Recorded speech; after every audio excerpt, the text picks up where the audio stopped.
ನೀವು 2 ಫಿಲಮ್ ಮಾಡಿದ್ರಿ, ಅದಲ್ಲದೆ 6 ಫಿಲಮು ಅಸಿಸ್ಟೆಂಟ್ ಡೈರೆಕ್ಟರ್ ಆಗಿ ವರ್ಕ್ ಮಾಡಿದ್ರಿ.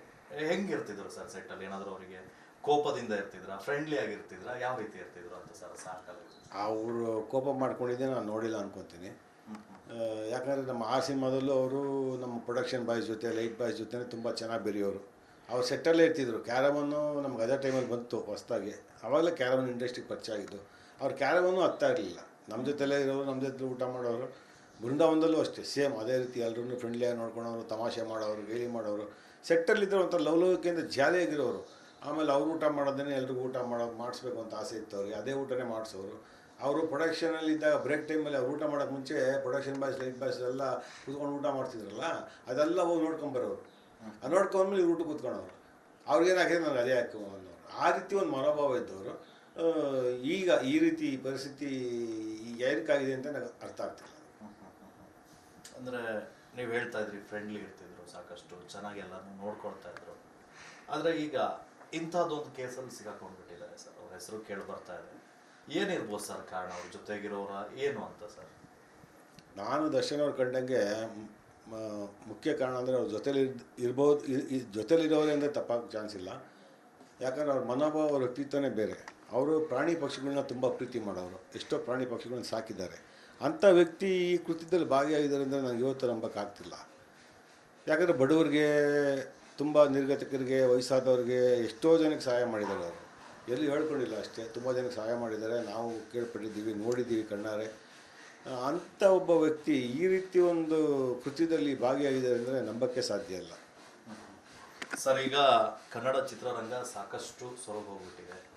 ಇಂಥ ಟೈಮ್ನಲ್ಲಿ ಒಬ್ಬ ದೊಡ್ಡ ನಟ ಈಗ ಈ ಥರದ ಪ್ರಕರಣದಲ್ಲಿ ಸಿಕ್ಕಾಕೊಂಡಿರೋದು ಚಿತ್ರರಂಗಕ್ಕೆ ಯಾವ ರೀತಿ ಎಫೆಕ್ಟ್ ಆಗುತ್ತೆ ಸರ್? ಖಂಡಿತ ಎಫೆಕ್ಟ್ ಆಗುತ್ತೆ. ಯಾಕಂದರೆ ಈಗ ನಮ್ಮಲ್ಲಿ ಕೆಲವು ಸ್ಟಾರ್ಸ್ಗಳಿರೋದು, ಸೂಪರ್ ಸ್ಟಾರ್ಸ್ಗಳು. ಅವ್ರು ನಂಬ್ಕೊಂಡು ನಮ್ಮ ನಿರ್ಮಾಪಕರು ಬಂಡವಾಳ ಹಾಕಿರ್ತಾರೆ. ಈಗ ದರ್ಶನ್ ಸರ್ ನಂಬ್ಕೊಂಡು ಎಷ್ಟೋ ಜನ ಅಡ್ವಾನ್ಸ್ ಕೊಟ್ಟಿರ್ತಾರೆ. ಅದಕ್ಕೆ ಎಷ್ಟೋ ಜನ ನನ್ನಂಥ ನಿರ್ದೇಶಕರು ಕಾಯ್ತಾ ಇರ್ತಾರೆ ಅವ್ರ ಜೊತೆ ಸಿನಿಮಾ ಮಾಡೋಕ್ಕೆ. ಸೊ ಅವ್ರಿಗೆಲ್ಲ ಅವ್ರ ಆಸೆಗೆ ತಣ್ಣೀರು ಹಚ್ಚಿದಂಗೆ ಆಗುತ್ತೆ. ಮತ್ತು ಒಬ್ಬ ನಟ, ಒಬ್ಬ ಸ್ಟಾರ್ ಈ ಥರ ಒಳಗಡೆ ಈಗ ಈ ಅಪಹರಣದಲ್ಲಿ ಭಾಗಿಯಾಗಿದ್ದಾರೆ ಅಂದರೆ ಈ ಇಂಡಸ್ಟ್ರಿಗೆ ಸ್ವಲ್ಪ ಲಾಸ್ ಆಗುತ್ತೆ, ಖಂಡಿತ ಲಾಸ್ ಆಗುತ್ತೆ. ಸರ್, ಈಗ ಇನ್ನೊಂದು ವಿಚಾರ, ಅವ್ರ ಜೊತೆಗೆ ಪವಿತ್ರ ಗೌಡ ಅವರು ಕೂಡ ಜೈಲು ಸೇರ್ಕೊಂಡಿದ್ದಾರೆ, ಆರೋಪಿ ನಂಬರ್ 1. ಅವ್ರ ಆತ್ಮೀಯರು, ಅವ್ರ ಆಪ್ತೆ ಅಂತ ಕೂಡ ಹೇಳ್ತಾ ಇದ್ದಾರೆ. ನೀವು ಅವ್ರ ಜೊತೆಗೆ ಆತ್ಮೀಯವಾಗಿದ್ದಾಗ ಇವ್ರು ಕಾಣಿಸ್ಕೊಳ್ತಾ ಇದ್ರ ಪವಿತ್ರ ಗೌಡ, ದರ್ಶನ್ ಸರ್ ಅವ್ರ ಜೊತೆಗೆ ಅಂತ? ಇಲ್ಲ, ನಾನು 2012-13 ಇದ್ದಾಗ ಪವಿತ್ರ ಗೌಡ ಅವ್ರನ್ನ ನಾನು ಒಂದಿನಕ್ಕೂ ನೋಡಿಲ್ಲ. ಅವ್ರನ್ನ ನೋಡಿದ್ದು ಅಂದರೆ ಈ ಹಗರಣಕ್ಕಿಂತ ಮುಂಚೆ ಕೆಲವೊಂದು ಫೋಟೋಸು ಲೀಕ್ ಆಗ್ತಿತ್ತು. ವಿಜಯಲಕ್ಷ್ಮಿ ಮೇಡಮ್ಗೂ ಅವ್ರಿಗೂ ಏನೋ ಟ್ವಿಟ್ಟರ್ ವಾಟ್ಸಪ್ಪಲ್ಲಿ ವಾರ್ ಬರ್ತಾಯಿತ್ತು, ಮಾತುಕತೆ ನಡೀತಾಯಿತ್ತು. ಆವಾಗಲೇ ನೋಡಿದ್ದು ನಾನು, ಯಾರು ಈ ಪವಿತ್ರ ಗೌಡ ಅಂತ. ಕುರುಕ್ಷೇತ್ರ ಟೈಮಲ್ಲಿ ಫಸ್ಟ್ ನಾನು ನೋಡಿದ್ದು ಅನ್ಕೊಂತೀನಿ. ಆಮೇಲೆ ನೋಡಿದ್ರೆ ಈ ಥರ ಕೇಸಲ್ಲಿ ತನಿಖೆಗೆ ಬಂದಾಗ ಇವರು 10 ವರ್ಷದಿಂದ ಫ್ರೆಂಡ್ ನನಗೆ ದರ್ಶನ್ ಸಾರು ಅಂತೆಲ್ಲ ಎಮ್ಮ ಟ್ವಿಟ್ಟರಲ್ಲಿ ಹಾಕಿದ್ರು. ಅದಾಗಿ ನಾನು ನೋಡಿದ್ದೀನಿ ಹೊರತು ನನಗೆ ಡೈರೆಕ್ಟಾಗಿ ಪರಿಚಯ ಇಲ್ಲ, ಅವ್ರು ನಾನು ಮಾತಾಡಿಸೂ ಇಲ್ಲ. ಈಗ ಸರ್, ಇಷ್ಟು ಆರೋಪ ಬಂದಾಗ ದರ್ಶನ್ ಅವ್ರು ಬೆನ್ನಿಗೆ ನಿಂತಿರೋದು ವಿಜಯಲಕ್ಷ್ಮಿ ಅವರೇ. ಈ ಹಿಂದೆ 2011 ಕೂಡ ಒಂದು ಗಲಾಟೆ ಆಗಿತ್ತು ಅವ್ರ ನಡುವೆ.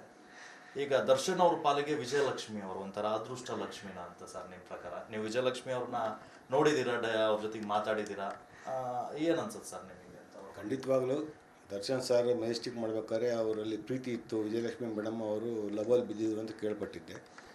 ಆ ಟೈಮಿಂದ ವಿಜಯಲಕ್ಷ್ಮಿ ಮೇಡಮ್ ದರ್ಶನ್ ಸರ್ಗೆ ಸಾಥ್ ಕೊಟ್ಕೊಂಡ್ಬಂದಿದ್ರು. ಅವರು ನಮ್ಮ ದಾಸ ಬಿಫೋರ್ ದರ್ಶನ್ ಸರ್ ವಿಜಯಲಕ್ಷ್ಮಿ ಮೇಡಮ್ನ ಮದುವೆ ಆದರು. ಅವ್ರು ಮದುವೆ ಆದಮೇಲೆ ದರ್ಶನ್ ಸರ್ಗೆ ವಿಜಯನೂ ಬಂತು, ಲಕ್ಷ್ಮಿನೂ ಬಂತು.